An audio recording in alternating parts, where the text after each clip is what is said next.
So the technical name for foam rolling is self-myofascial release. Basically what that means is applying pressure to a muscle. So when we do repetitive movements or we hold a position for too long, that muscle can adapt to that position. Also, impacts on that muscle can also cause things like muscle adhesions, protective mechanism for that muscle. Essentially it can lead to that muscle becoming tight or not uniform.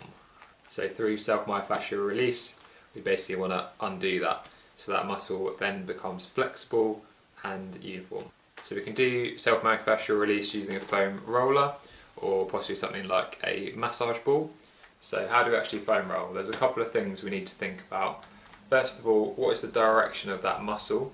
Because if we're using a foam roller, we want to make sure that's nice and perpendicular to that muscle direction. Second thing to think about is how much pressure are we applying. So on the pain scale 1 to 10, we want to be looking at around about a 6. So we do need to feel a little bit of discomfort to make sure we're actually doing something, but we don't want to put so much pressure on that area that it causes us further damage. Two main ways we can adjust that sort of pain rating. One is to adjust the position, so essentially we're putting more load on that muscle. The second is your choice of foam roller or massage ball. So for example, with a massage ball, this one's quite hard, whereas say a tennis ball is going to be a little bit softer. It's going to spread out that pressure that puts on that muscle. It's not going to make it quite as painful. What we want to do is we want to find a spot where it's quite tender. Essentially we're going to hold to that position. We're not going to kind of roll up and down. We want to hold it on that position, and what we're trying to do is then relax that area. As an example, if we were looking to roll the calf muscle, basically what we want to do is set that foam roller up perpendicular to the way that the muscle fibres run.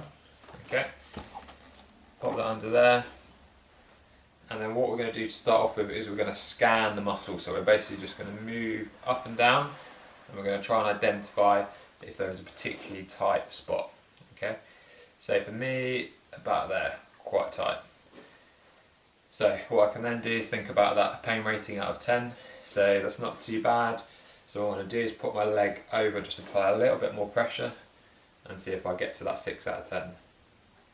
What we can do is adjust the position further, just raise the hips off the floor just to apply a little bit more pressure. I'm going to hold that for about 30 seconds, but that could be anywhere up to 2 minutes. If you've got any serious medical conditions, make sure you speak to your doctor first before doing this. Equally, if this is an injured area, make sure you get some medical advice as well. This is not going to be suitable for an injury such as a tear or a sprain.